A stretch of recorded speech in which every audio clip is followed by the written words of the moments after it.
What's up, legends? Chronos here, back at it with another epic what-if scenario. Today, we're diving into what if Deku had the Omnitrix. Part 1. Huge shout out to Rabitsu, the mastermind behind this idea. Make sure to show them some love for this incredible collab. Your support is what keeps this channel thriving. So thank you for always being here. If you're ready for Deku to unlock unimaginable powers and witness a crossover like no other, smash that like button and let's hit 100 likes for the next part. Don't forget to subscribe and turn on notifications so you don't miss what's coming next. Alright, legends, let's jump into it and make this journey unforgettable. Chapter 1. Welcome to Earthrin 10,000. The night sky was beautiful over the city of Hosu tonight. The city bustling with life as its citizens either were going home or going out with their companions. Heroes patrolling the blocks for villains, occasionally greeting the citizens and taking pictures with them. It was as if all was right in the world. People were on their phones watching footage of the most recent villain attack and admiring their heroes in action. The most common talk of the night were that of Kamui Woods, Mount Lady, and of course the #1 hero, All Might. Hey, look at this! A schoolgirl exclaimed, holding her phone out to her friends, who looked in curiosity.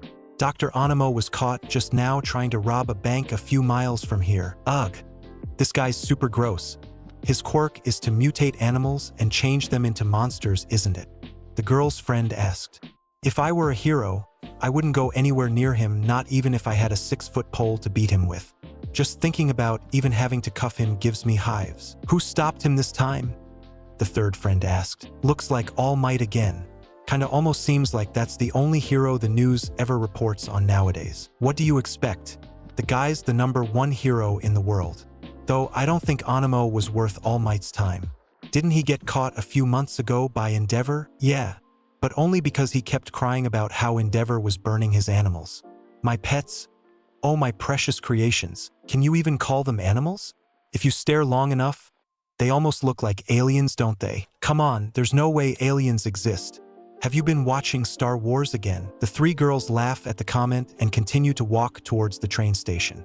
What they don't realize is aliens that truly do exist, that they are not alone in the universe. The proof that some may ask for such a claim?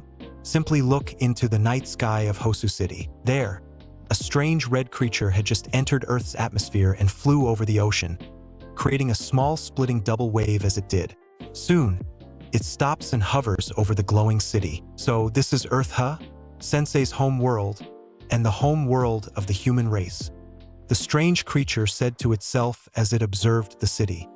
A lot brighter than I thought it would be, but so far, nothing impressive. The tech they're using when compared to that of the rest of the galaxy is almost laughable. But considering they haven't gone extinct yet, they have to be doing something right, I suppose. Guess I'll go down and take a look. The creature then flew down and landed on a beach piled with trash. A bright green flash lights up the area momentarily as it died, revealing a young adult in a black and green short-sleeved hoodie with gray hair, black eyes, and 2 scars on his face. Now that the blending in part won't be a problem anymore, the young man said as he turned to face the city, flipping his hoodie down.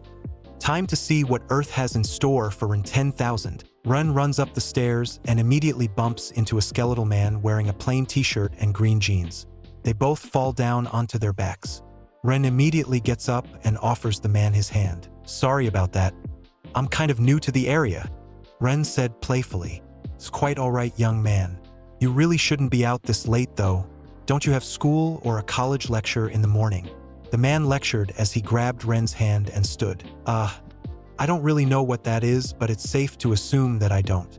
Ren replied confusingly. Alright then. Say, you wouldn't happen to know the time, do you?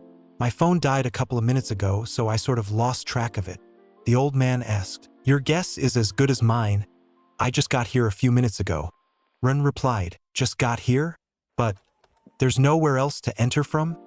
The man thought to himself. But you have a watch, don't you? Huh. The man points to Ren's wrist. Oh, that. It, doesn't exactly tell the time. Hehe. Ren replied nervously. A bit ironic, isn't it? To wear a watch that doesn't tell time. The man asked. Tell me about it. Well, I'll be heading out now. See you later, old-timer, Ren said, running off. Suddenly, Ren stops dead in his tracks and turns to the man again. Hey, wait! I almost forgot, he called out. The skeletal man turns to face him. Your name? I never got your name. Ren yelled out. You can just call me Tashinori. The man yelled out. Nice meeting you, Tashinori. I'm Ren. Catch you later, Ren said as he began running afterward. Tashinori watches Ren take off with a bit of curiosity. Ren, huh? After a few minutes of confused walking, Ren finally made it to the center of Hosu, where it was still full of life. Food stands were still open as people line up to get a taste. Ren stared in awe of just how many people there were and the amazing smells that surrounded him. Wow, from up top this place didn't seem like much. But now that I'm down and about, Ren said as suddenly he hears a commotion from a ramen noodle stand. There were 3 men ganging up on the owner, one of them having him by the collar as he shouts. Heard you snitch to the police about what happened the other day, one of the thugs yelled. No. The police and heroes just came by for questioning and I just told them what I saw. That was it, I swear, the owner of the stand yelled. Well, because of that flapping mouth of yours. One of our buddies ended up getting put in the slammer. The second thug yelled as he knocked over the pot of broth. Please stop. I didn't do anything. Please don't destroy my stand. Oh, don't worry.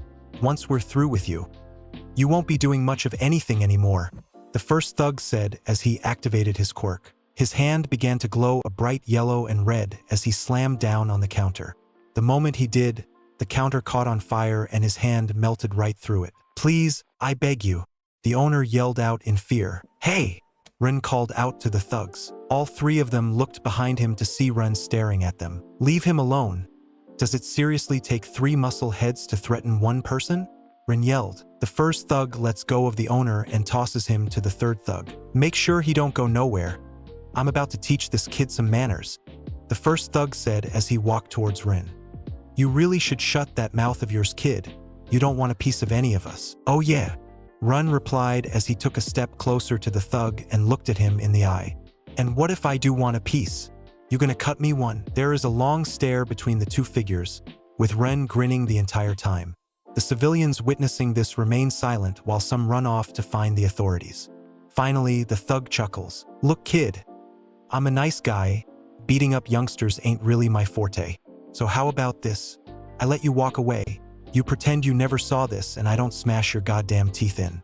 How's that for a piece of this? The thug asked. Ren takes a moment of silence, then finally, he answers. You know what, on second thought, you're right. I don't want a piece. Ren replied. I want the whole damn pie. The thug looked at Ren, whose eyes and composure were brimming with confidence. The thug takes a huge right swing with his arm glowing red and yellow. Ren held up his right arm, about to slam down on his watch when a long wooden branch from behind him extends past and wraps up the thug. That's enough, both of you. A man behind Ren says. Have some respect for the people around you. Oh shit, it's Kamui Woods. The second thug yelled. Screw this noise, I'm outta here. The third thug yelled as he tried to run with his comrade. Both of the thugs, however, run right into another hero, who easily restrains them both. Crap, even Death Arms is here, the thugs yelled. In a rush, fellas? Death Arms asked. Don't worry, you'll have plenty of time soon with where you're going. Death Arms then looks at Kamui Woods. All clear her dash, Death Arms said as he noticed the first thug glowing red. Kamui, the bindings Kamui had on the thug then begin to light on fire. The thug then bursts out of the bindings of Kamui Woods and charges at him. I ain't going back to the slammer, you hear me? The thug yelled. Shit, I have to do something. Ren thought to himself as he prepared to slam down on his watch yet again. Just before he could, however, a powerful torrent of water strikes the thug, cooling him down while pushing him back. How about we all just cool down? The man in the fire jacket said. Kamui looks behind him to see another hero. Backdraft, Kamui yelled. Once the torrent of water stops, the thug's skin then begins to harden, rendering him immobile. He struggles furiously against his newly created obsidian straitjacket. Damn it! Damn it! Damn it! The thug yelled in anger. Kamui takes a breath and gives a thumbs up to Backdraft. Thanks, you really saved me there, Kamui said to Backdraft. Backdraft rubs the back of his head embarrassingly. Don't worry about it, we're fellow pros, right? Backdraft replied. Kamui, if you don't mind. Death Arms said to Kamui as he held up the other 2 thugs. Kamui then binds them up with his quirk. Ren looked at the heroes in both confusion and in surprise. Who are these guys? Are they heroes or something? Why are there 3 of them? Are they a team or something? Ren thought to himself. Death Arms then looks in Ren's direction. Their gazes meet. You know, I got half a mind to take you into custody as well, kid. Death Arms said to Ren. Huh? For what? What did I do? Ren replied. Death Arms approaches Ren, who barely flinches at his yelling. From the looks of things, you were the one instigating the fight. What's worse, you were even about to start a physical fight in a public space. Do you have any idea what you were doing? People could have gotten seriously hurt. Death Arms yelled. Are you kidding me? I didn't do anything. They were harassing this guy and no one else was around at the time. What? I was just supposed to sit around and let them wreck this guy's shop? Ren yelled back. He's telling the truth, Death Arms, sir. The owner said as he stood up. They were wrecking my stand and harassing me because I gave an eyewitness statement against one of their friends a couple of days ago. Had it not been for this young man, the damage to my shop would have been much greater. Death Arms looks at the owner with a look of shock on his face. Then he looks back at Ren. Even if they did try anything, I could have handled myself. Ren added. Death Arms grunts in frustration and leaves. Don't do nothing like that again. You hear me, brat? Death Arms yelled out. What an ass. Ren thought to himself as he looked at the 3 heroes leaving with the thugs. Thank you, young man, for helping me, the owner said to Ren. Ren turns to face the owner. Don't worry about it. Besides, those guys handled most of it, not me. Ren replied. Nonsense. Had you not stalled them long enough for the pros to arrive, my shop would have been as good as dust. So once again, thank you, young man, for your courage. Thank you, the owner said as he shook Ren's hands up and down. Please, let me repay you with a bowl of my famous ramen. The owner walks back behind his stand and grabs another pot. Ramen? What's that? Ren asked. A Japanese delicacy. Please sit. It's on the house, the owner said excitedly. Ren simply shrugged and sat down at the counter, watching the man prepare him a bowl of ramen. Unfortunately, they knocked over my last good pot of broth, so I'll have to reheat a cold batch. No worries, take your time. As Ren watches the owner prepare the ingredients, he thinks over about what Death Arms said to him. From the looks of things, you were the one instigating the fight. What's worse, you were even about to start a physical fight in a public space. Do you have any idea what you were doing? People could have gotten seriously hurt. Hey, what do I call you? Ren asked. You can just call me Chef, the owner said. All right then. Chef, what is it? Those 3 guys back then, were they heroes or something? The owner stops in his tracks and looks over his shoulder at Ren with a curious look. Chef waits for Ren to retract his question, hoping it was just a joke in poor taste. Ren continues to stare with a blank look. You're not joking, are you? They're the pro heroes Death Arms, Kamui Woods, and Backdraft. They're actually pretty famous around this area, Kamui Woods especially. He's in the top 10 list of pro heroes in Japan. The owner begins to slice a piece of meat, egg, and squid as he explained. I'm more surprised you haven't heard of them before. It must be nice to have a quirk that you can use to help people. Quirks? What do you mean quirks? Ren asked curiously. You saw Kamui wrap up those thugs and Backdraft cool down that one guy, didn't you? That's their quirks. Some amazing ones, I'd say. So, quirks are basically just like their abilities? Like, if I can shoot blasts from my hand, that would be my quirk. I suppose, yeah. But that's if you can shoot blasts from your hand. So that tree guy had a wood quirk, and that yellow jacket guy had like a water quirk? More or less. It looks like humans managed to evolve to the point where they get special abilities. I don't remember Sensei ever mentioning that part about Earth. I wonder, hey Chef, does everyone have a quirk? Ren asked. Not exactly, Chef said as he shakes the water off of the noodles. Almost everyone in the world has one these days, some small, some big, but it's almost safe to say that the entire world is filled with quirks. Almost. There are some people who are quirkless, as in people who don't have a quirk at all, despite both of their parents possibly having quirks. Chef pours the broth into the bowl of noodles, all while carefully adding in the meat, egg, and squid. I hear that people who are quirkless have harder lives, because these days, being quirkless is more or less treated as a bad thing. It's almost like a death sentence. They're often looked down upon in society and treated as a lesser being, It's heartbreaking to witness honestly. Rin listens silently to Chef's words, letting it all sink in as he thinks over what he just heard. He puts his head down and reminisces about his childhood. An image of a child crying in the mirror flashes in his mind, only for a split second. I guess no matter where you are in the universe, if you're different, you'll be treated like so-ha. Rin whispered to himself. Say, young man, where are you from exactly? Chef asked. Why do you ask? Rin replied. Well, you're asking all these questions about the pro-heroes' quirks.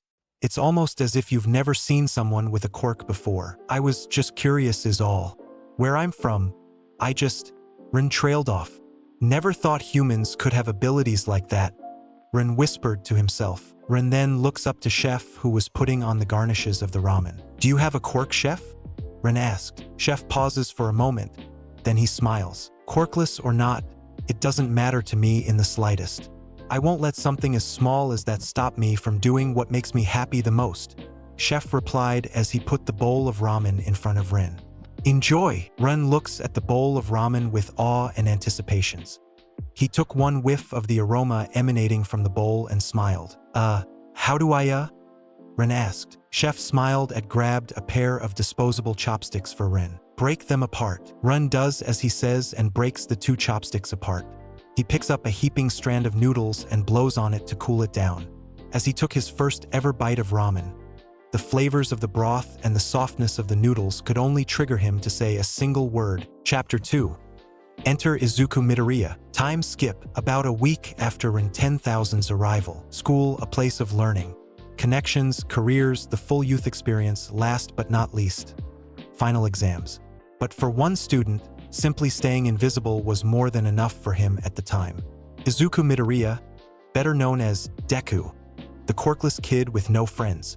At least that's what his classmates thought of him. Nevertheless, the green-haired boy was at his desk writing down the details of the heroes that he had witnessed in a villain attack earlier today. He had hoped that writing down these notes would help him become a hero in the near future. Even if it was a long shot, Izuku believed that he could still be a hero. Kamui Woods was so awesome today, taking on that giant villain by himself without hesitation. The way he used his quirk to dodge the villain's attacks and get a height advantage was perfect.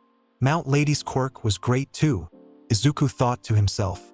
Wish I got to see more of it though. It was nearing the end of the semester as his homeroom teacher explained the significance of these future careers sheet, before tossing them into the air, yelling that there was no point in passing them out as all of them wanted to become heroes, followed by everyone in the class using their quirks. This commotion then escalated when a spiky blonde-hair student began boasting about how he was going to enter UA, the top hero school in the nation.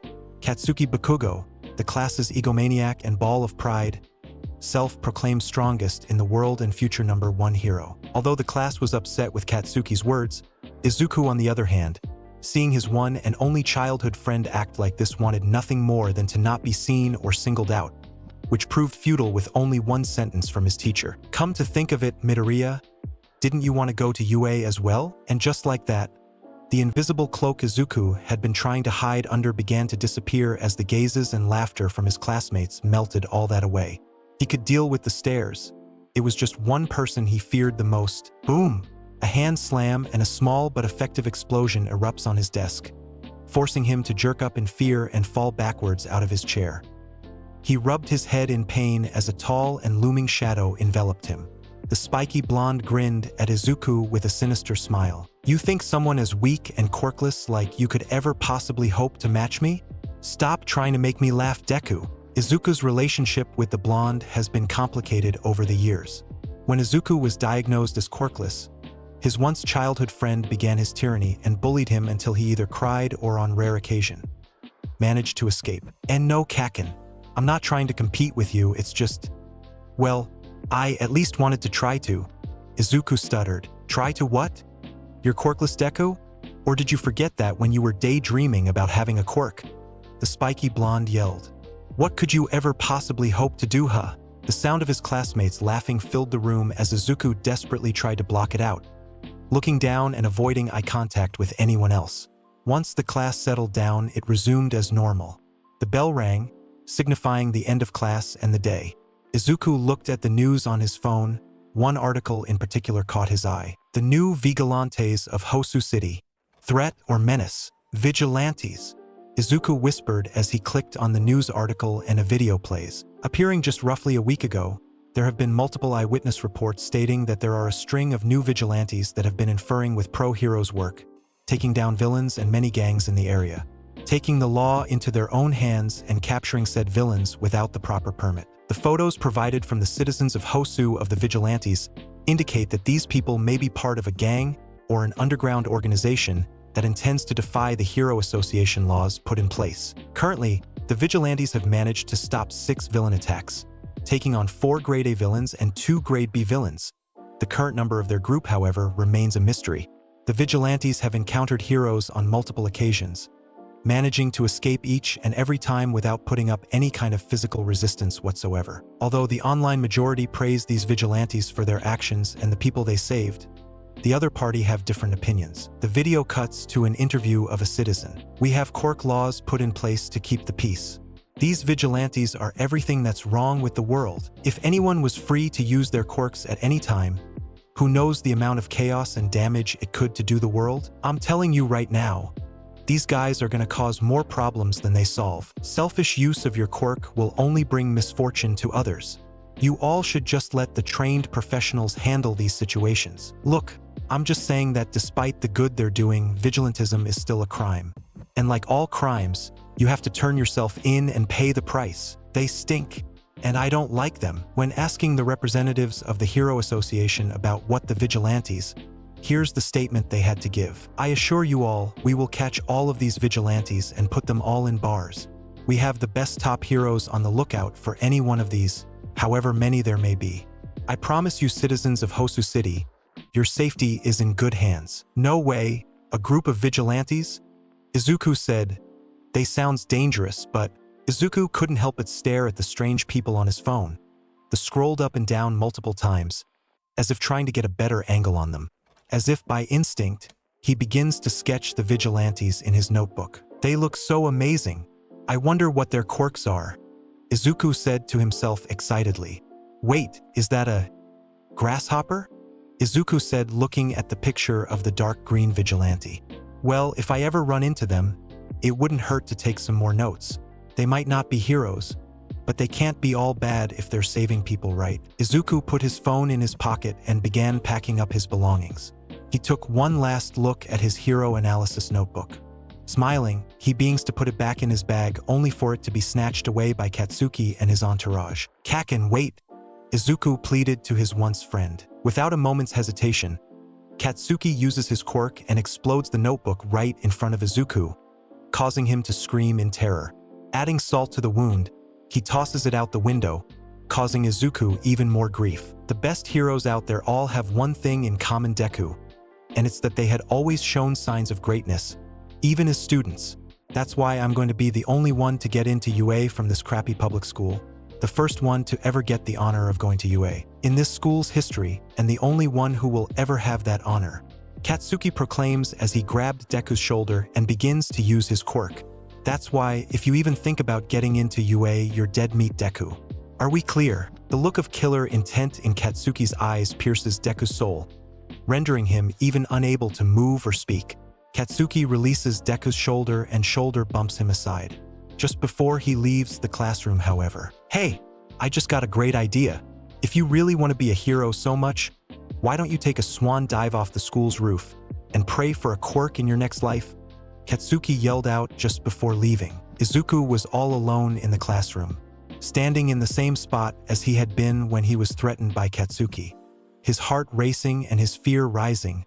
It was almost as if he was drowning in despair. Finally, he managed to compose himself and began to head out of the school. He walked around behind the school to retrieve the thrown-out notebook. He finds the notebook in a small fish pond. He picks it up reluctantly and stares at the damaged and wet notebook. Holding the damaged notebook to his chest, he walks home, fighting back the tears as best as he could. Katsuki's words replayed over and over in Izuku's mind, unable to stop himself from thinking about it. Hey, I just got a great idea. If you really want to be a hero so much, why don't you take a swan dive off the school's roof and pray for a quirk in your next life? No, don't think about that. With enough hard work, I can make it. I know I can. Izuku tried saying to himself. He stops right under a bridge and looks at the notebook once more, staring at it for a long time. Can I really become a hero? He thought in his mind. Boom! Just a few feet from him, a sewer tile bursts open with a dark green goo erupting from it. An eye emerges from the goo as well as an evil smile once he spots Izuku. Perfect timing, kid, the goo said. AA villain, Izuku yelled. He tries to run away from the villain, only to be caught by the villain's goo and dragged back. I need to borrow your body, kid. It's bad enough I got All Might on my tail, but now I got one of those vigilantes chasing me as well. Stop struggling and let me have your body. The goo yelled as he began to enter Izuku's body. Izuku begins to suffocate and panic. He flails his arms and legs, but it was no use.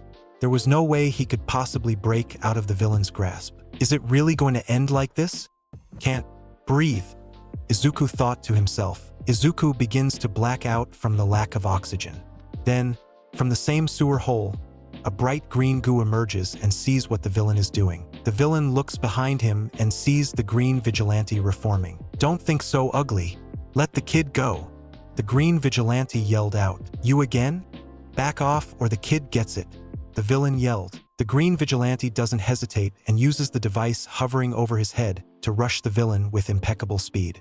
With the same device, he uses it to pull both his gooey body and the villain off of Izuku. What the hell? The villain exclaimed. Your body chemistry isn't all that different of Goop's own. It's just more dense. But the best thing about this guy, I can change my own density to match yours. And when I do, I can pull this off, Goop yelled out. Goop then changed his body form into a ball that contained the sludge villain who desperately tried to break out.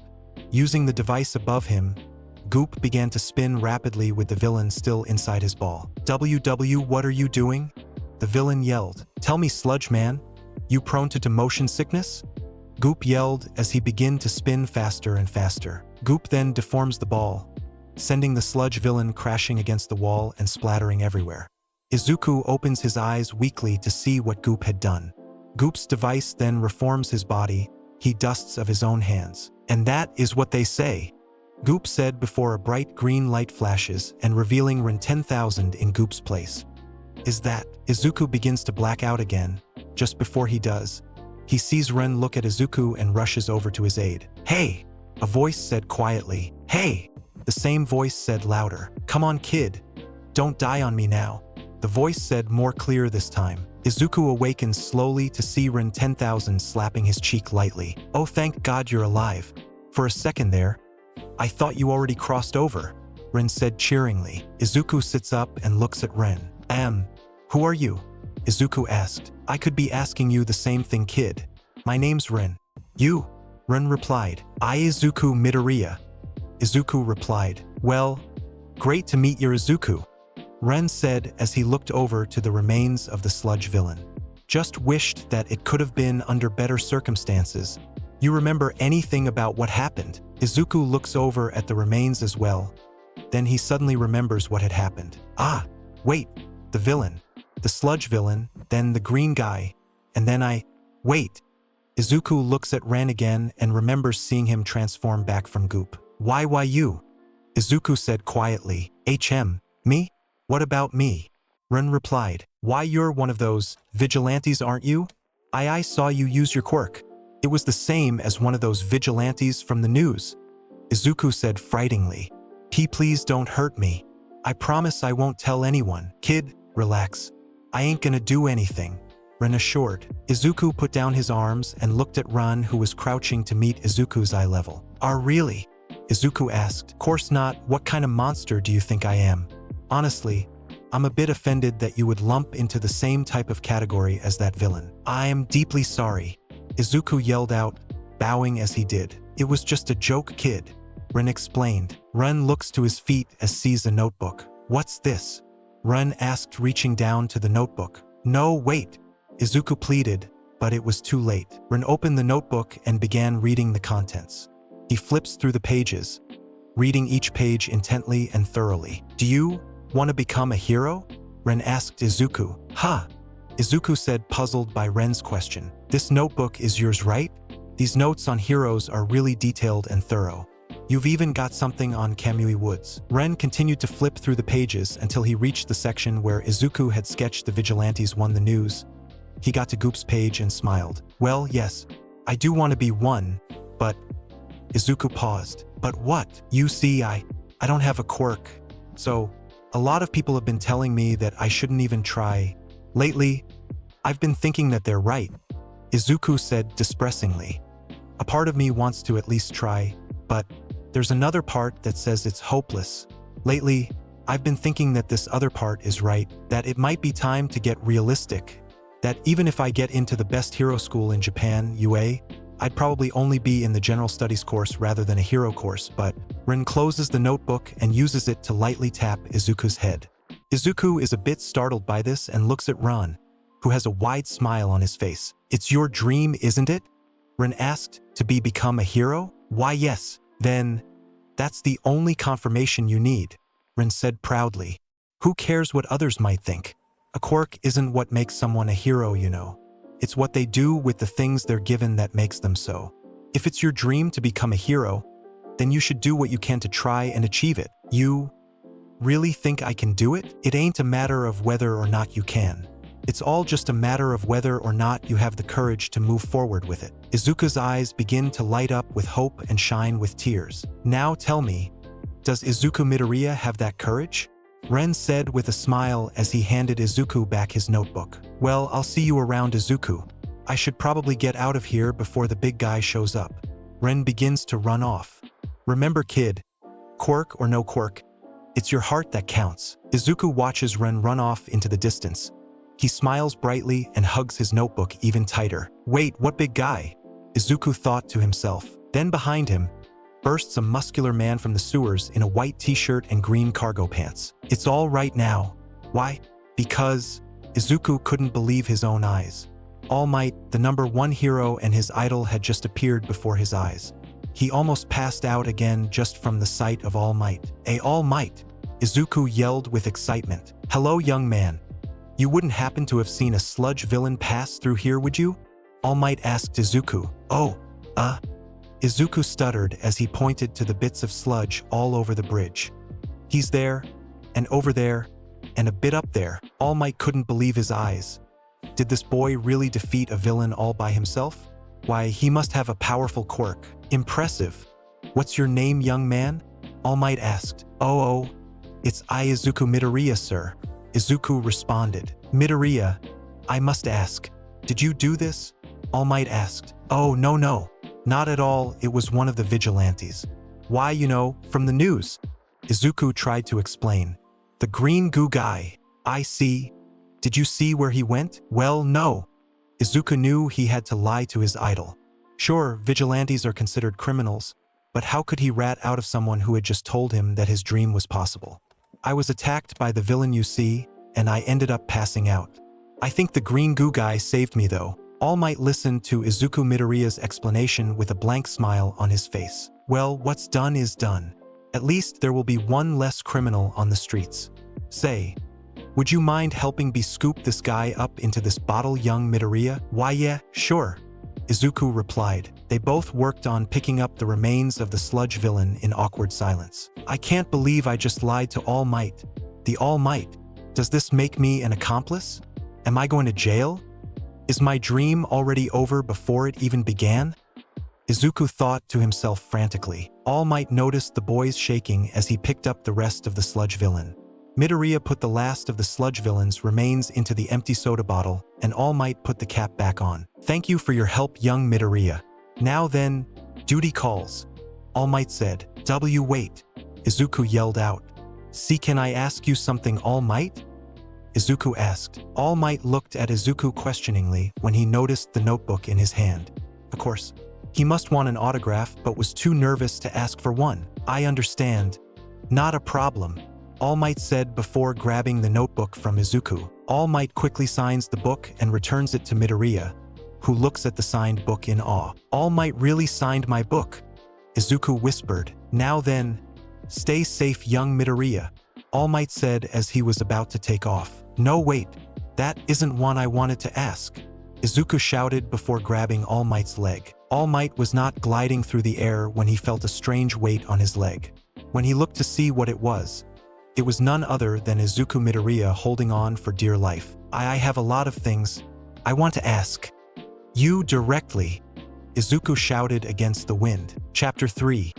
You can be a hero. I have a lot of things I want to ask you directly, Izuku shouted against the wind. All Might begins to try and push Izuku off of his leg. Izuku, however, continued to hold on desperately for his life. Maybe being more than 100 feet in the air has something to do with that desperation. Young Midoriya, I understand that you're a fan of mine, but this is going a bit far. Please let go, All Might said.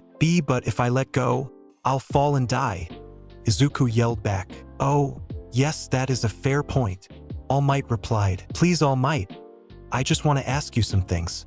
It won't take long. You're my all-time favorite hero, so please, Izuku pleaded. All right. I understand, young Midoriya. Just close your eyes and mouth, All Might said before landing on the roof of a building. Izuku finally releases All Might's leg and falls backward, wheezing and trying to catch his breath, almost in shock of what just happened. I'm sure that someone will let you down if you keep knocking on that door.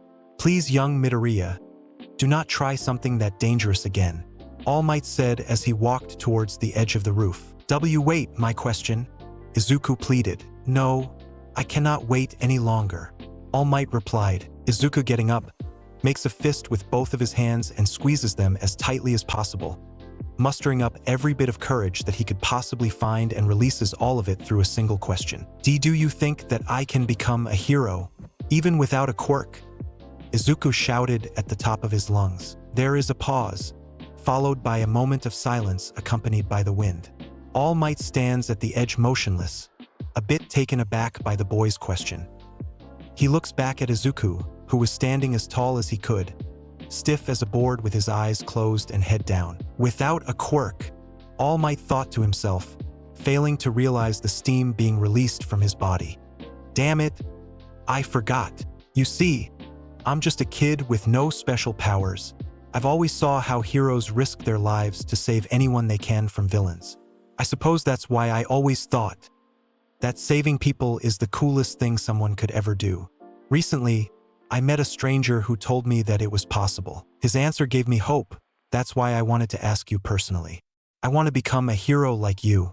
Someone who always is saving people with a fearless smile dash. Poof! With the loud poof interrupting Izuku could finish his sentence. Shock and confusion comes over him as he analyzed the large puff of smoke in front of him and a skeletal man in All Might's place. An awkward silence ensued the moment, followed by, you're not All Might. Who are you? An imposter, Izuku frantically shouted. I assure you, I am All All Might before blood comes gushing out of his mouth. Let me explain. All Might explained to Izuku Midoriya about his injury from a previous fight with a villain years ago, even going so far as to show the wound on his chest. Now, because of this wound, I can only do hero work for about 3 hours a day. Izuku could only look at All Might's wound in horror. He couldn't believe that his hero had kept this a secret from the public, and now he knew about it. This information is strictly classified and is only known by a select few in the hero world. If this information ever got out to the public, there will surely be unimaginable chaos and villainy following it. I trust you not to speak of any of this anywhere to anyone. Why, yes, of course, All Might, sir, Izuku yelped. Thank you, young Midoriya. Now then, All Might replied as he stood up. As for your question, Izuku immediately stood upright, stiff as a board. The symbol of peace must be someone of peerless character, one who will never be daunted by evil and always save people with a smile. The reason I smile is to distract myself from the overwhelming pressure that comes at times and to put everyone at ease. A hero is someone who is willing to risk their lives to save others. With that in mind, I'm sorry, young man, but no.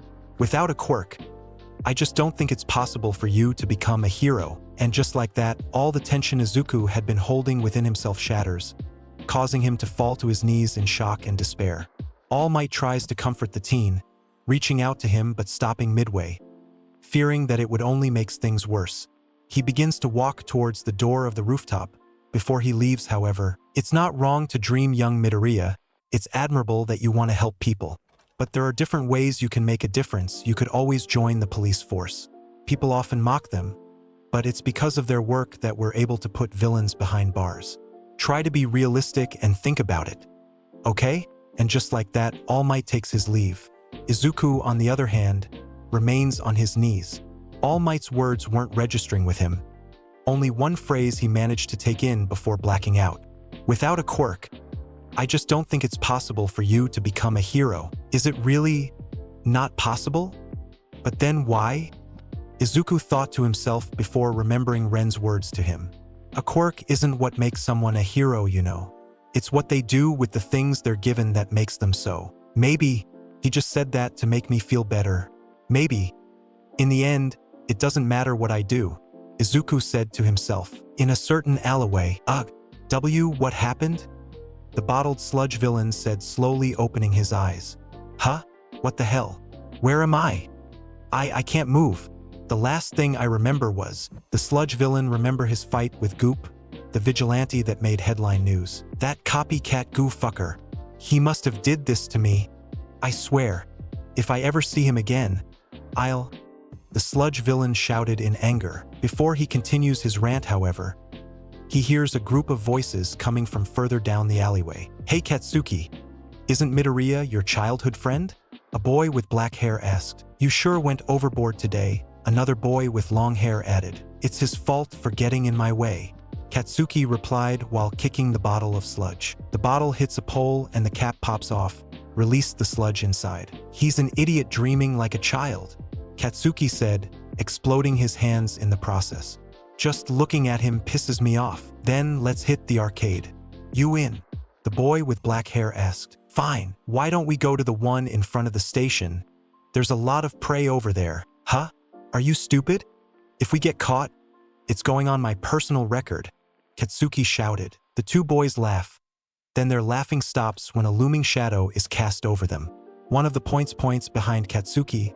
Katsuki turns around and is met with the sludge villain. An invisibility cloak with a great quirk. Just what I needed, the sludge villain yelled. Back at the building, All Might begins to walk out of the building, still thinking about Izuku on the roof. He couldn't help but feel guilty over his words. But what was he supposed to say? If he had said yes, then the boy might have rushed into a situation that could get himself killed. But it isn't as if he didn't know where the boy was coming from. In any case, time to get you down to the station so you can properly get Dash, All Might said as he tapped the side of his pocket, only to feel it empty. Damn it! I must have lost him when Midoriya latched onto my leg. I have to find him quickly, All Might thought frantically. As All Might finishes that thought, an explosion can be heard from a far-off distance, just a few blocks away. Oh no! Please don't be what I think it is, All Might said just before running off. On the rooftop, Izuku looks to his left, seeing the smoke from the explosion just a few blocks away. An explosion? Is it a villain attack? I wonder what hero will show up, Izuku said as he ran to the door. Without a quirk, I just don't think it's possible for you to become a hero. Izuku stops in his tracks upon replaying these words in his mind. His momentary smile soon turned into a sad frown as he walked to the door, in no rush to go anywhere. What would be the point? Izuku thought to himself before going down the stairs. At a certain ramen noodle stand, Ren sat at the noodle stand, slurping up a bowl of Chef's prized ramen in delight. Delicious as always, Chef, Ren exclaimed. Thanks for cooking me up a bowl. I was starving. Not at all. You're one of my favorite customers after all. It's on the house anytime you want a bowl, Chef replied. Say, none of those thugs came back to bother you again, have they? You just have to say the word and I'll make sure they're history, Rin commented. No, nothing yet. It's been pretty calm this past week, so I think I'm in the clear. Good to hear. I'd hate for your stand to be gone.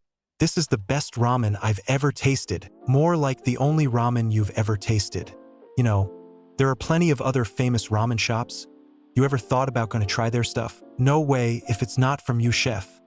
It just wouldn't be the same. Plus, I don't exactly have any Earth money, Ren replied. Earth money?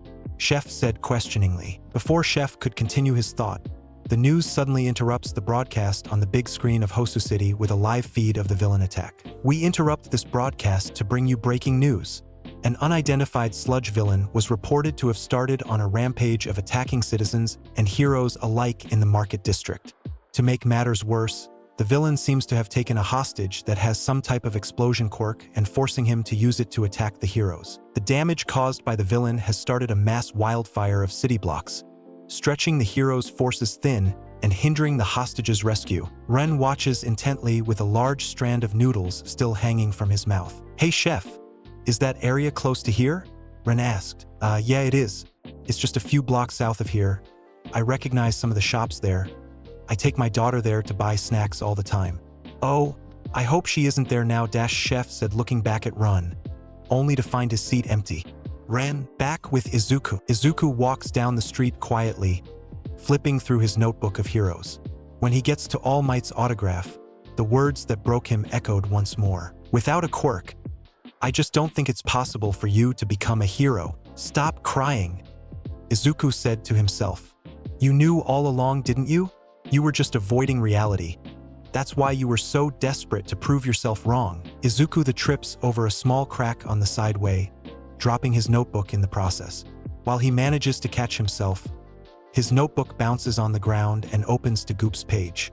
Izuku stares at the sketch of Goop and remembers Ren's words to him. "Now tell me, does Izuku Midoriya have that courage?" Izuku stares at the notebook for a short while. He then picks it up and stares at Goop. He grips the book tightly as if not wanting to give up but is being forced to face reality. Small tears form in his eyes as he continues walking. "Thank you for the kind words, Mr. Ren. But I don't think I do," Izuku thought to himself weakly before turning a corner. "Maybe I should take All Might's advice. Maybe becoming a police officer won't be that bad." He then sees a large crowd of people around an area that seems to be smoking. "Is that where the explosion happened?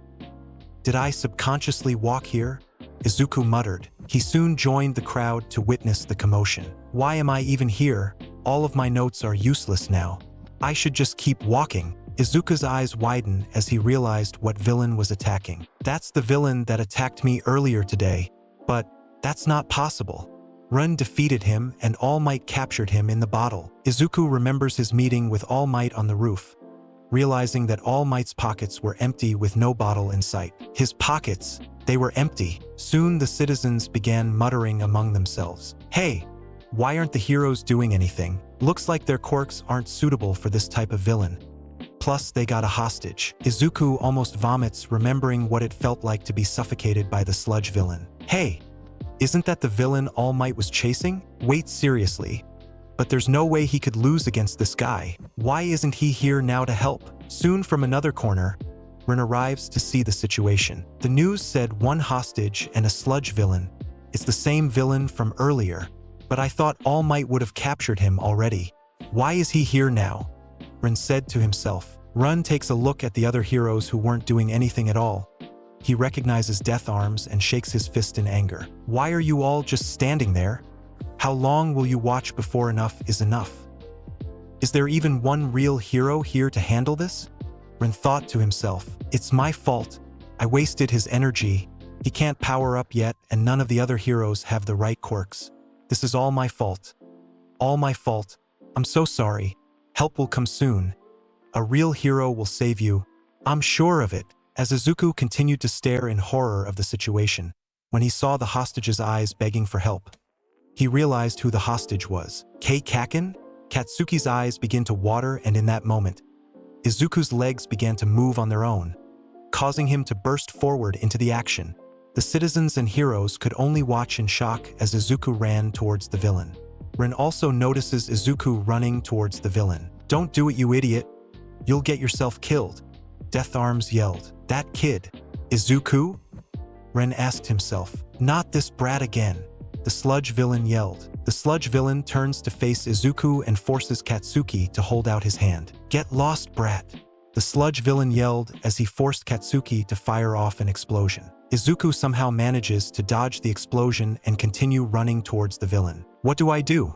What do I do? What would a hero do? Page 25. Cut off his eyesight. In panic, Izuku took off his backpack and threw it at the villain, hitting the villain in the eyes and causing the villain to stagger and momentarily release his hold on both him and Katsuki. Izuku continues his futile attempt to dig Katsuki out. He arrives, grabbing Katsuki's arms through the goo, and tries desperately to pull Katsuki out. Meanwhile, Ren then runs off somewhere, away from the public eye. "What the hell are you doing here, Deku?" Katsuki yelled out. "I don't know. My legs just started moving on their own, and before I knew it, I was here.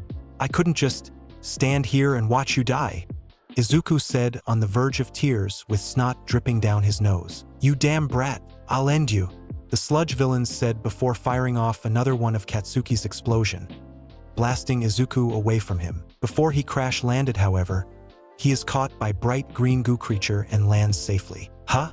Green goo?" Izuku said as he observed the object he landed on. A green head then emerged and faced Izuku. "Doing something as reckless as that? I gotta admit, kid, you've got guts." Izuku immediately recognized who had just saved him. "Mr. Ren?" Izuku exclaimed. "The name's Goop, if you don't mind." Goop replied. "One of the vigilantes." Death Arms yelled. "Stop! We don't have time for that. We need to focus on getting those kids out of there." Another hero yelled. "Ah, and my friend, Kaken. He's still trapped in there," Izuku said, pointing to Katsuki. "You know him?" Goop asked. "Yes. Please, you need to save him." Goop takes a moment to look at the villain. "You again. Don't think the same trick will work again, you copycat fuck," the sludge villain yelled. "Izuku, did you notice anything where you were that close?" Goop asked. His eyes," Izuku quickly replied. "When he tried to attack me, I threw my bag at his eyes. It seemed to have hurt him a bit." "His eyes, huh?" "Izuku, I have a plan. But I'm going to need your help." What? Me? But dash. There's no time to argue, you're the only one here. The other heroes are too scared to do anything. "You want to save your friend, don't you?" Goop asked. "Your friend's going to die, Izuku." As if a switch had been flipped in his mind, he stood up and Goop reformed his body. What do I need to do?" Izuku asked. Goop then stretches himself, forming a slingshot-like device along the walls of the buildings of the district. "I'm going to launch you with enough force. You should be able to grab your friend right through the goo." But he'll see that coming, won't he?" "I got that covered. Now get in, Izuku." Izuku looked at Katsuki again, who was still struggling against the villain. "But what if I miss? What if I can't grab him? If I mess up, then he'll..." Izuku thought to himself. A green hand suddenly grabs his shoulder. "Izuku, your friend needs you. You can do this. I believe in you. You came this far. Don't stop now," Goop assured Izuku. Izuku jumps over Goop's body and begins to walk backwards into Goop's slingshot, getting enough runaway for a launch. What does he think he's doing? All Might said to himself. When Goop's body could no longer stretch any further, Izuku braces for launch. Ready, fire! Both Izuku and Goop launch themselves towards the villain at almost neck-breaking speed, with Izuku screaming at the top of his lungs, arms open wide. "What an obvious plan. Hope you two are ready to die," the sludge villain yelled, preparing to attack Izuku. From behind Izuku, however, Goop flies past Izuku and splatters himself onto the villain's eyes. Using the device above his head, he stretches himself upward, pulling the sludge villain's head with him and blocking his eyes. "Damn it! I can't see. Like before, the villain releases his grip on Katsuki to try and rip off Goop from his head. "Kaken!" Izuku yelled, still flying towards Katsuki. Izuku manages to break through the villain's sludge and pushes Katsuki out of the villain's grasp. Katsuki was unconscious. It was probably a good thing, however. I did it," Izuku said to himself. Goop lands behind them and creates a bed for them to safely land on. "You sure did, kid. Get him out of here, Izuku. I'll handle him." "All right," Izuku said, carrying Katsuki over his shoulder and running away. Just before running past the villain and towards the heroes, he looks back at Goop, who was assuming a fighting position. "Damn it. That really hurt, you know," the sludge villain said as he managed to finally rip the gunk shots off. "I'll make you pay for that." "Oh really? Here's hoping you'll finally be able to do something right," Goop said mockingly. The sludge villain attacks Goop, who dodges by flying past him using the floating device above his head. Don't think for 1 second that same trick will work twice. He continues to dodge the villain's onslaught. "Come on, man. This is getting boring. Can you please just turn yourself in already?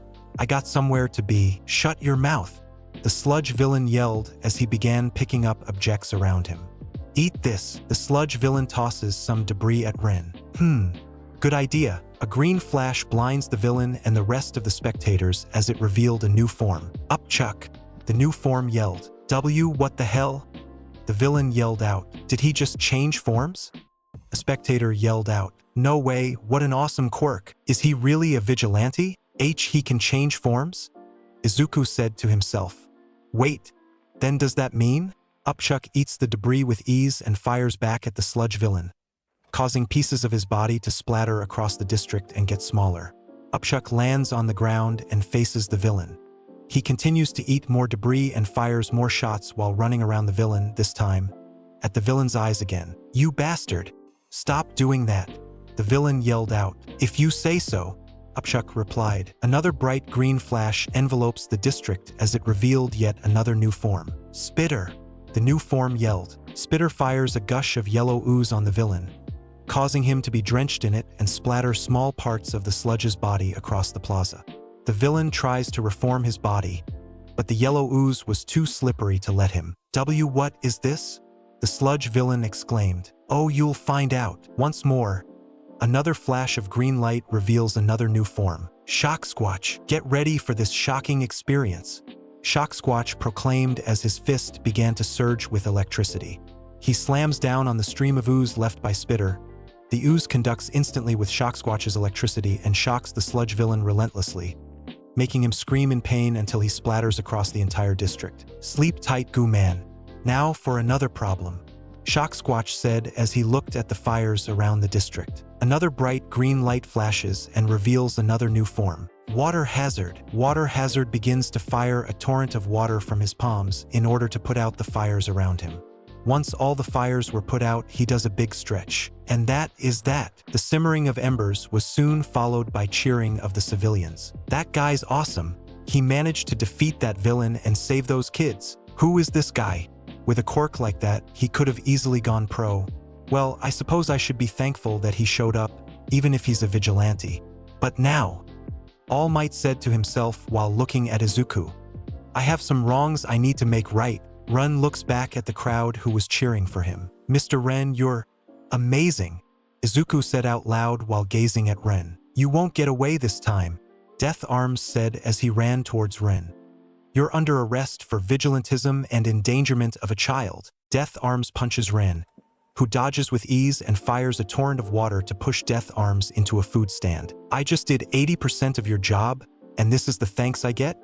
Ren said sarcastically. Endangerment of a child, police, like standing by and watching him die was any better. Unfortunately, big guy, I don't have time for this. I have some business to attend to. A bright green light flashes once more and reveals a new form. Jet Ray. Maybe next time, you'll wear a diaper underneath that tacky costume, so people won't see just how bad you were pissing yourself. With that said, it looks like you have a villain to pick up, Jet Ray said as he then flew off into the sky, unable for anyone to catch him. Later, damn it, he got away again, Death Arms yelled as he got up drenched in water. Let's just focus on getting his villain in jail, another hero said. But first, the heroes looked to Izuku who was still gazing at Jet Ray flying. You idiot, the heroes yelled towards Izuku. Do you have any idea how dangerous that was? You could have gotten yourself killed. Izuku flinches at their shouting and begins bowing furiously. He looks over at Bakugo who was receiving medical attention and praise from the other heroes. But somehow he didn't feel jealous or sad. He smiled, knowing that he had helped save his friend. After a long scolding, Izuku finally starts heading home under the bright glow of the sunset. He stops by Takoba Municipal Beach Park, where he leans on the railing and stares past the heaps of trash and into the ocean.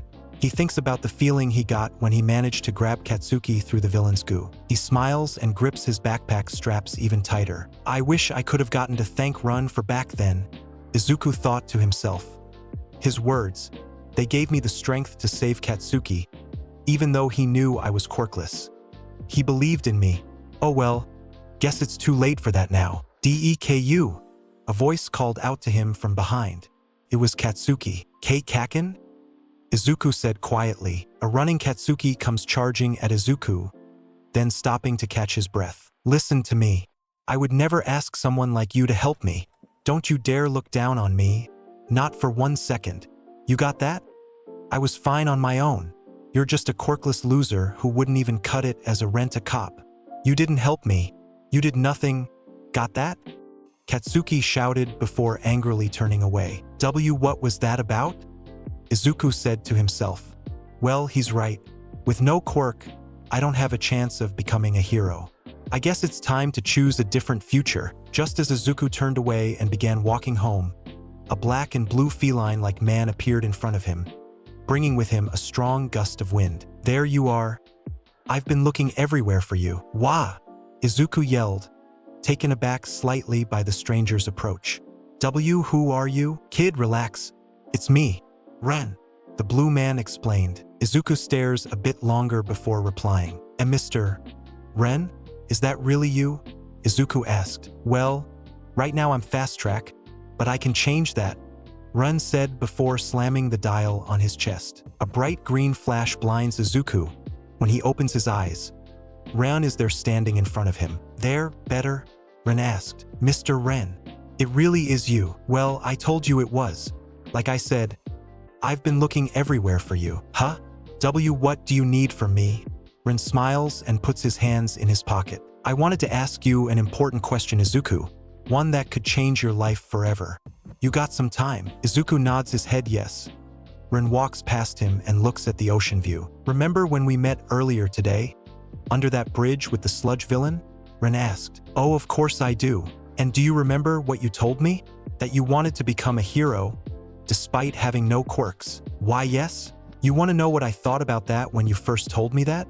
I thought, this kid's either the craziest kid I've ever met, or he might just have the biggest heart in the world. Izuku remained silent, listening to his words but slowly being filled with hope. I still believe that quirks aren't everything. In fact, they're not even necessary to become a hero. Sure, they help, but it's not what really matters. What matters is the heart. Izuku finishing Ren's sentence. Ren looks back at Izuku with a smile. Right? Today, when the sludge villain took that kid hostage, while all the other heroes were hesitating and the kid was suffering, the one with the biggest heart of them all rushed into action, with no hesitation. That guy was the coolest hero I've ever seen in my life. Izuku's eyes lit up like a sparkle as tears formed in his eyes.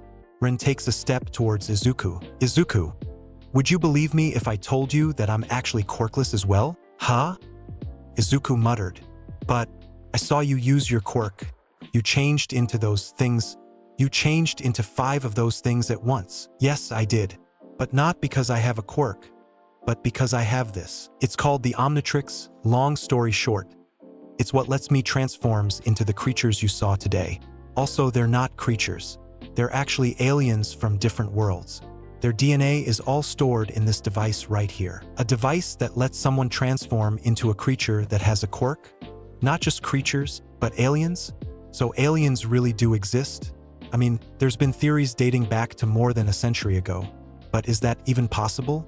I've never heard of anything like that before. That must be a piece of advanced technology. I've only ever heard of people using support items that lets them utilize their quirks before.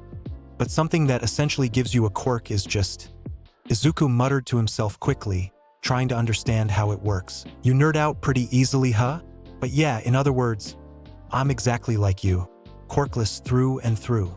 Ren said after chopping Izuku's head to snap him out of his muttering. From a distance, All Might in his skeletal form was about to turn the corner, looking for Izuku when he saw him talking to Ren. He began to listen in on their conversation. That young man, haven't I met him before? All Might asked himself. Thanks for trying to make me feel better, but I'm nothing like you. You were awesome when you were fighting that villain. You were confident and brave, but I just... Izuku explained. There is a moment of silence shared between the two. But you were the one who saved your friend, wasn't it? Ren asked. Izuku looked up with surprise in his face. Sure, I may have been the one to launch you, but you were the one who caught him. I couldn't have done it without your help, Izuku. You did that, not me. Could you believe that? A scrawny little kid with no powers or skills, just wanting to try and save someone who needed help. Rushing into danger without any hesitation. That kid alone looked danger in the face, shouted and fought against it with all of his courage and heart. If that doesn't make someone a hero, then I don't know what does in all honesty. I may be from a different world, but I know a hero when I see one. Izuku. Wait, is he the one who fought that villain earlier? The vigilante? All Might thought to himself. That's why I want to offer you a chance, Izuku. The same chance that was offered to me years ago, one that changed my life forever. I'll only ask once, and you can only answer me once. You have two options before you, Izuku Midoriya. You can go home now and begin choosing a different future. Or, Ren said as he held out his hand, you can take my hand, accept my gift, and become both my successor and a hero. Izuku, upon hearing Ren's offer, could no longer maintain his composure and dropped down to his knees in tears, clutching his heart as the emotions he was feeling was too much. All his life, he just wanted someone to believe in him. His mother, his teachers, his so-called friends, they all told him the same thing over and over again. For the first time in his life, he felt as if his dreams were possible. They were all finally possible through this man. Ren 10,000, what do you say, Izuku? Do you still want to become a hero? Ren asked. Izuku looked up at Ren, who was glowing with the sunset behind him like a ray of hope. With a smile covered in tears, Izuku gives his answer. Yes, thank you, Mr. Ren. Ren smiles and kneels down, placing his hand on Izuku's shoulder to comfort him. From now on, it's sensei. Ren said to Izuku. All Might stares at the two in curiosity, Ren especially. Ren, just what are you up to? Chapter 4, Your Gift. The Omnitrix. The morning sun shines through Izuku Midoriya's window and onto his face, awakening him from his sleep. He winces at the light before sitting up in his bed. He looks out his window and smiles, for today is a very special day for him.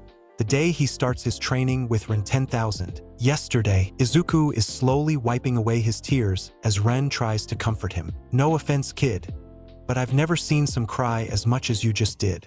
Ren commented. Izuku sniffles with a chuckle at Ren's comment. Sorry, it was just, I know, kid, I know. So I have to ask, what did you mean by accepting your gift exactly? And your successor? What's all that about? I can't really explain it all at once right now. It's a long story, one that requires a lot of time. So how about this, are you free tomorrow? Yes, I have a day off from school tomorrow. Awesome, then meet me here tomorrow morning and I'll explain everything. We'll even start your training. My training? Sorry, Ren, I mean sensei. What type of training? You said you wanted to be a hero, right? I'll whip you into shape so that you really can become one. So tomorrow, crack of dawn. Deal? Why yes. I'll see you then, sensei, Izuku said before he ran home. Oh, don't forget your sweats and some water. Ren watched as Izuku ran off. Once he was out of sight, he looked towards the sky. Now then, Ren said to himself.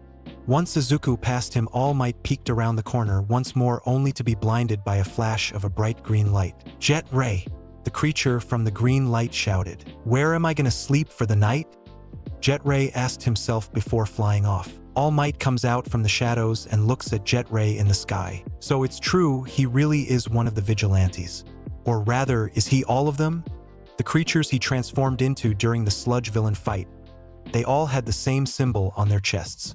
Could it be that all of these supposed individuals are really the same person? If that's true, young Midoriya might be in more trouble than I thought, especially if Ren is with him. All Might said to himself before looking in the direction that Izuku ran towards. All Might remembers the day he met Ren, about a week ago from today. He doesn't seem like the kind of person who'd hurt an innocent person.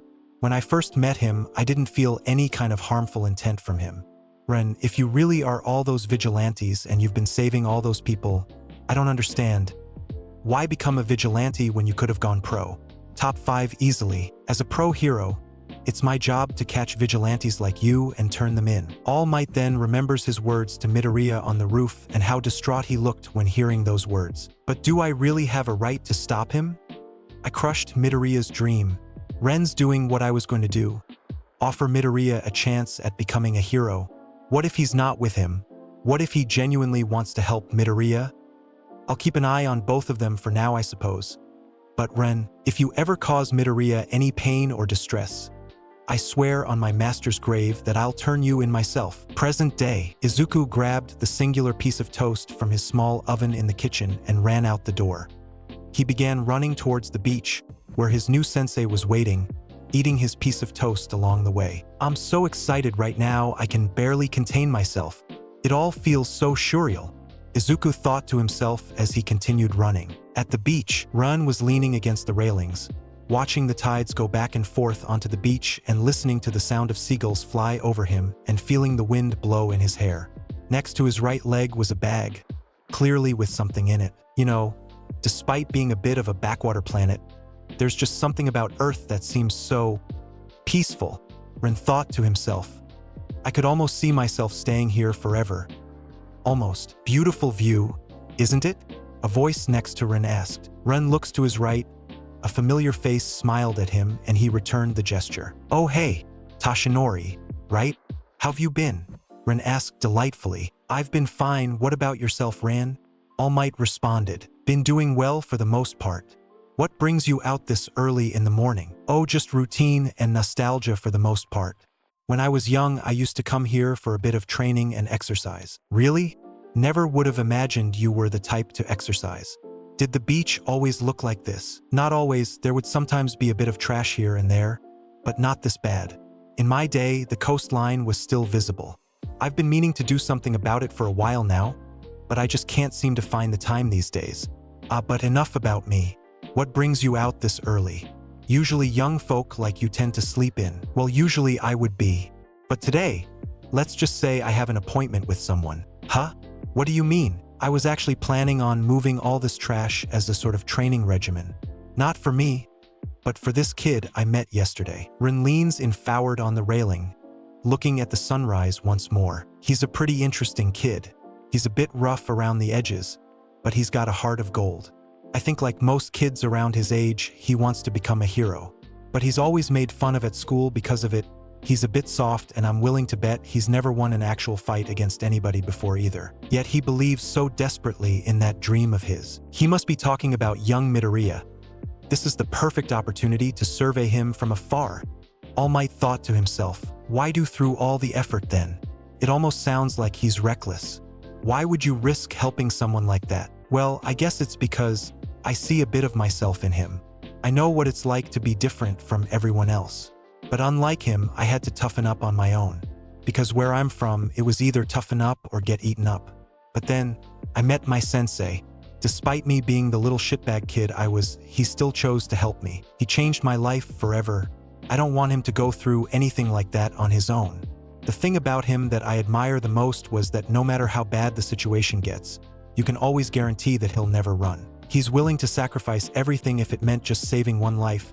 I want to give him this training in order to have him survive long enough to save more than just one life. I see, he sounds like a splendid young man. From how you describe him, I'd be proud to call him a hero someday. Well, I hope it all goes well. I'll be heading out now. Someone as old as me would only get in the way. Tell him I said good luck for me. All Might said as he began to leave. Later, Tashinori. Ren replied back, giving a wave. As Tashinori leaves, he turns a corner, and once he's sure there's no one else around, he changes into his buff form and jumps onto a nearby roof. One that wouldn't be too far but close enough to watch the two. Now then, Ren, time to see what you're really about. All Might thought to himself. A few minutes pass before Ren hears yet another familiar voice. Sensei, Izuku shouted. Sensei, good morning. Yo Izuku, you made it. Ren replied. Izuku stops in front of Ren trying to catch his breath. Ren holds out his fist to Izuku. You excited? Ren asked. Of course, Izuku said, returning the fist bump. So Sensei, what's the first thing we're doing today? Well, first, we gotta get you situated with the proper gear first. Ren replied as he took a strange capsule from the bag near his feet. But Izuku, before I give you this, I have to warn you about something. Izuku looks up at Ren, prepared to listen intently. This gift I'm giving you, it isn't something to be taken lightly. In this capsule is the key to your future, as it was mine once upon a time. It was my master's before me. Now I have the honor of passing this on to my own student. What lies in this capsule is one of the most powerful devices in the galaxy. Even in my time and my master's time, there have been multiple attempts from villains that wanted to use this power for their own selfish purposes. By accepting this, you'll be accepting the responsibility needed to protect this device as well as all the pain and sorrow it may bring. You will need to sacrifice everything you want for the sake of others' well-being, even your hopes and dreams, because wearing this doesn't mean you'll just become a hero on Earth, but you must become a hero of the entire galaxy. Now, knowing all of this, will you still accept? Ren asked. Wow, a hero of the entire galaxy? Izuku asked. That's a lot to unload on me at once, sensei. Yes, it is not a choice, but a responsibility. Because when you wear this, you represent the entire galaxy, as you are one of the people who will connect every life form in the universe and become a symbol of unity and hope. I need to know if you're ready to accept that. Izuku looks at the capsule with a bit of fear in his eyes. He stares at his reflection in the glistening shine of the metal. So, if I wear this, I need to save everyone, not just on Earth, but in the universe, Izuku said to himself. Izuku then remembered the look of Katsuki's face when he was held captive by the sludge villain. How Katsuki was on the verge of tears from suffocating. Sensei, Izuku said, there are other people on different worlds that are suffering as well, right? Just like how ours does? Of course, no planet exists without suffering some form of pain. When I remember how Kaken's face looked when that villain was attacking him, I couldn't help but feel like I had to do something at that moment.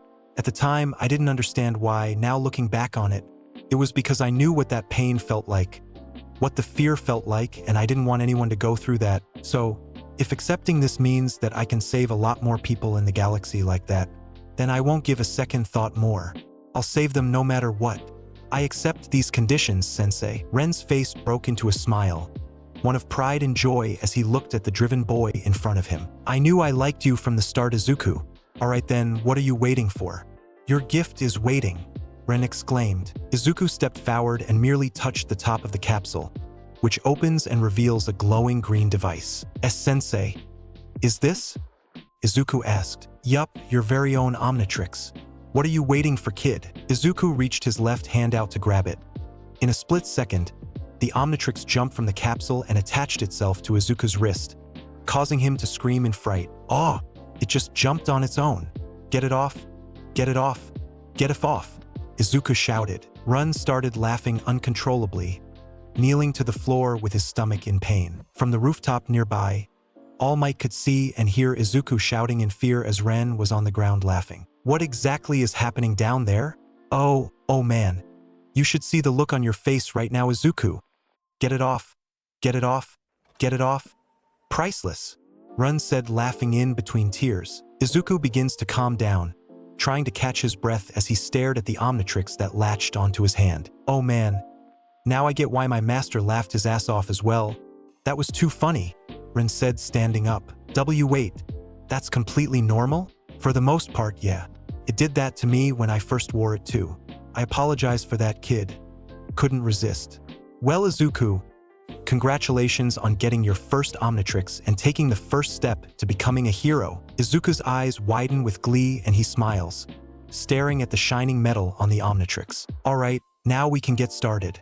Why don't try it out for a spin? What alien should I try out first? Goop? Or that upchuck guy? Maybe Spitter? Oh, maybe that cool yellow guy you turned into yesterday. Shocksquatch, Izuku asked. Slow down, kid.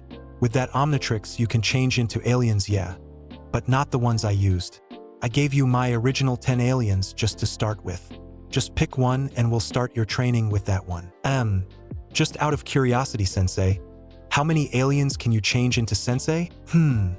Good question. I sorta lost count around 10,583. Over 10,000?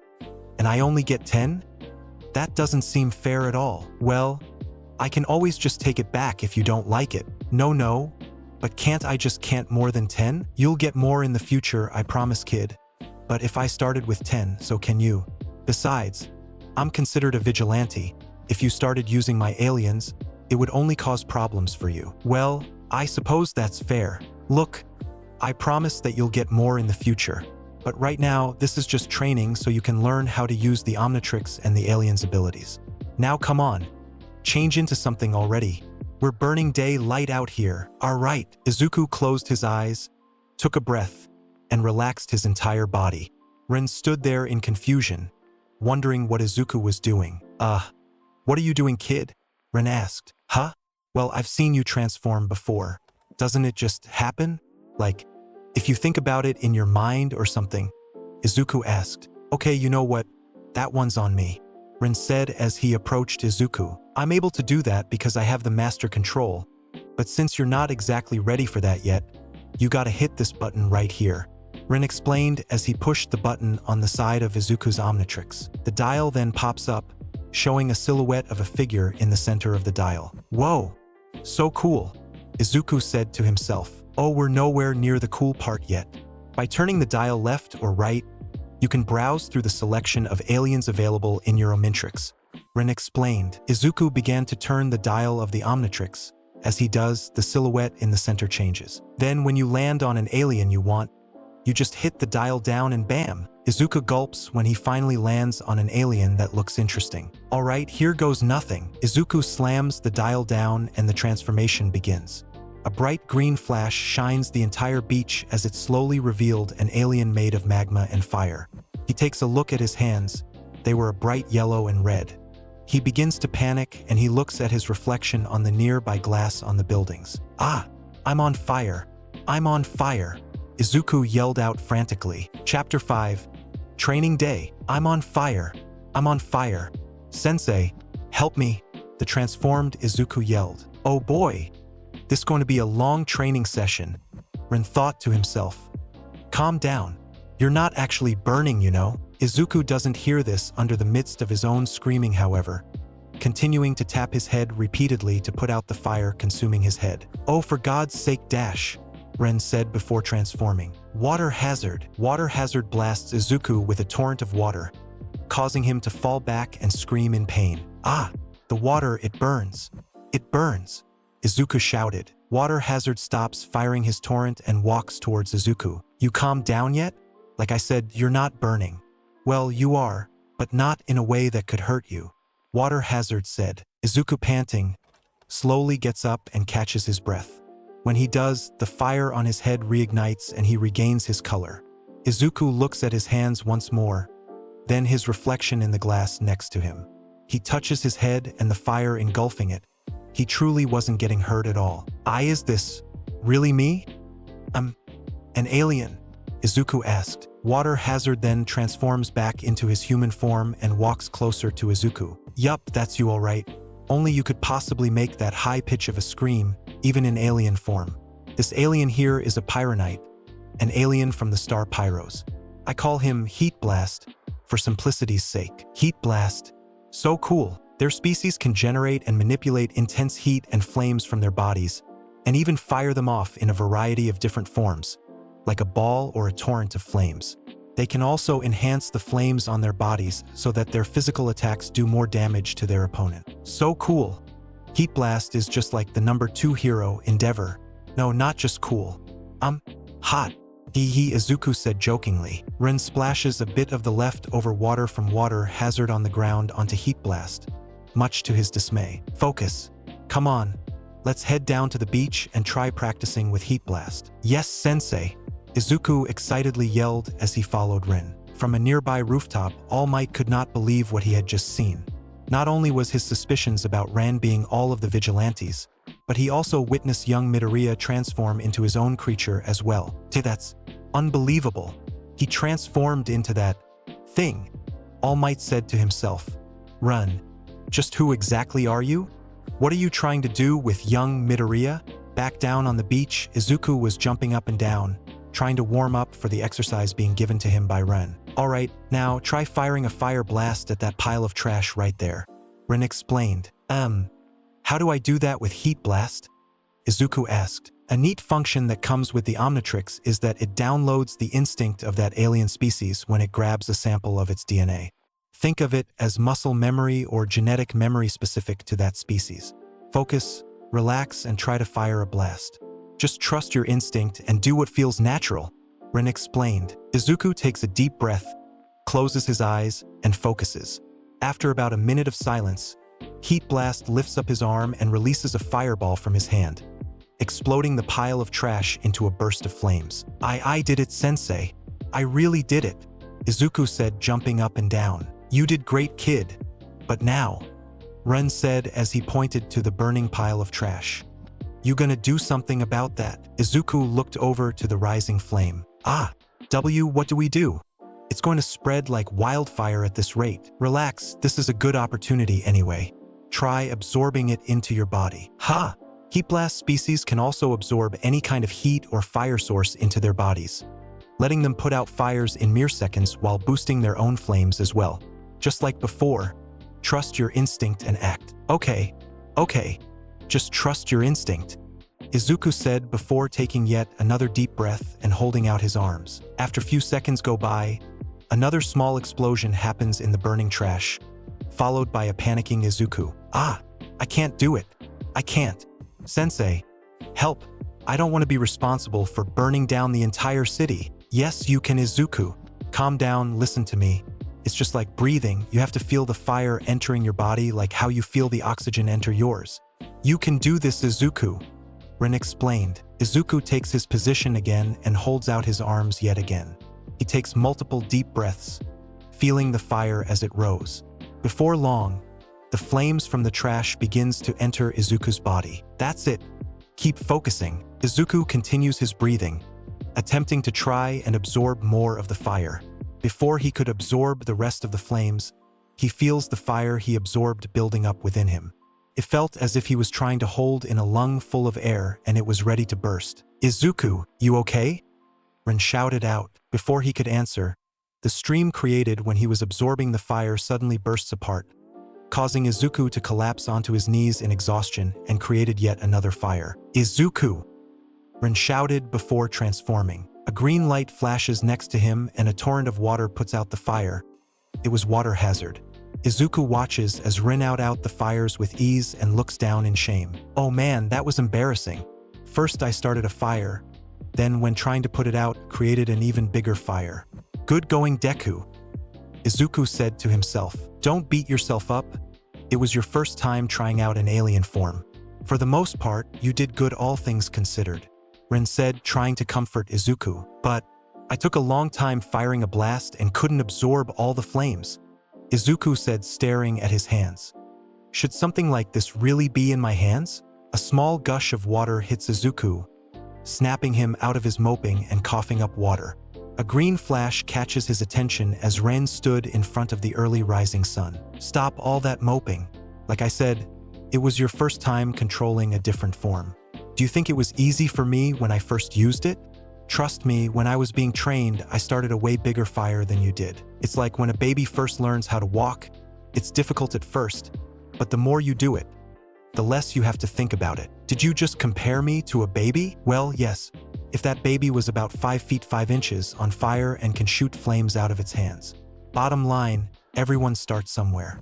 Nothing's ever perfect on the first try. The fact that you were able to launch a fireball was great for a first time, but still, can I really be a hero like that? Izuku thought to himself. Run looks at Heat Blast, who was still on his knees, moping at his inability to fully control the form. I got an idea.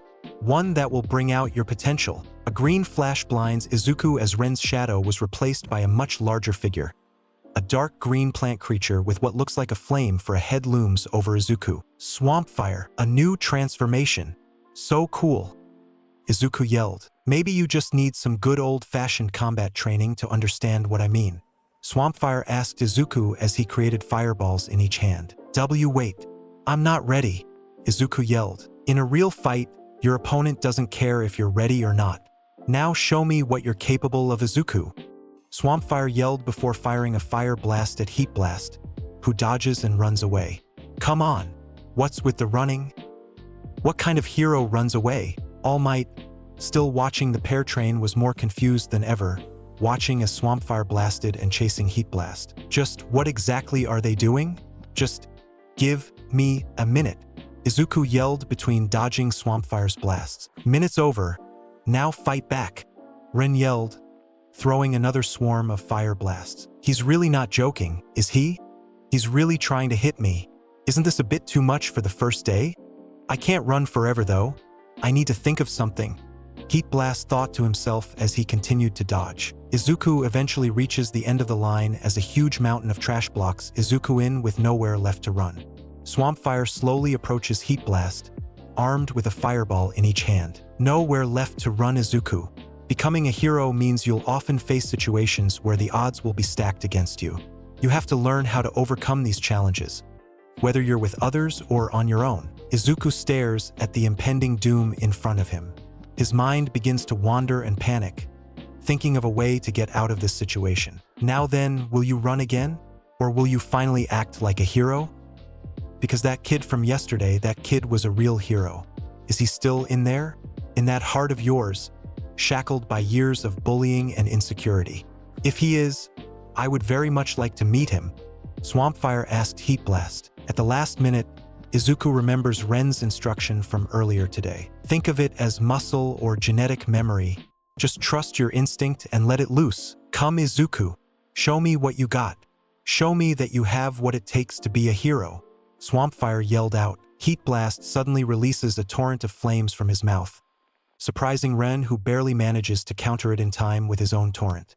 When the stream of flames disappear, a charging Heat Blast forms a large fireball with both of his hands. A direct attack? I don't have time to counter.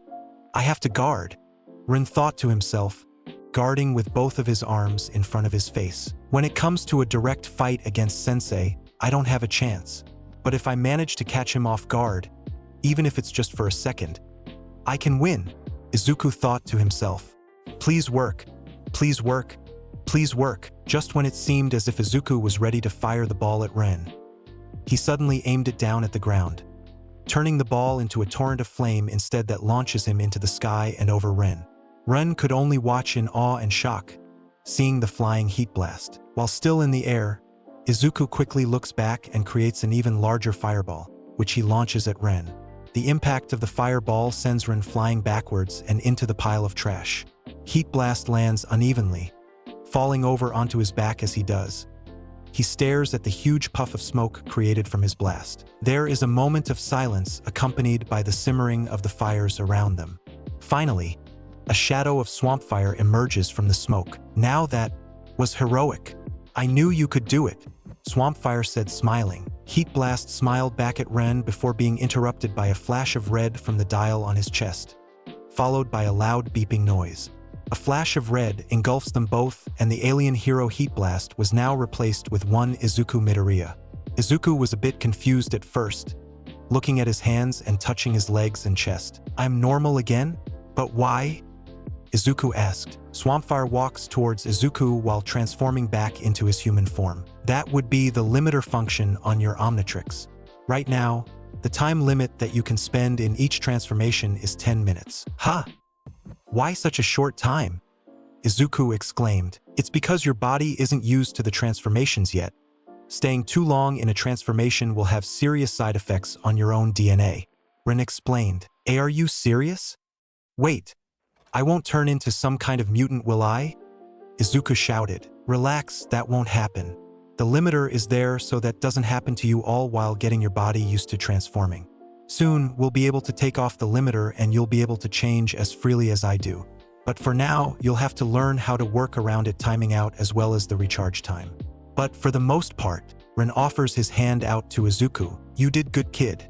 That was what I wanted to see from you. Izuku grabs Ren's hand and lifts himself up. That feeling when you fired a blast. Never forget that feeling. That was all you. I really... Izuku said with tears forming in his eyes. But we really need to work on your self-confidence and motivation though. You doubt yourself too much. Huh? But Izuku, I know you can't help it. I bet being a quirkless kid in this society, everybody always picked on you for being different, right? Told you that you were less than worthless. Izuku goes silent as flashbacks of Katsuki's bullying throughout the years flooded his mind. That nickname that he hated so much was louder than any of the painful memories he had. Confidence is important in a situation, as it helps stop you from hesitating.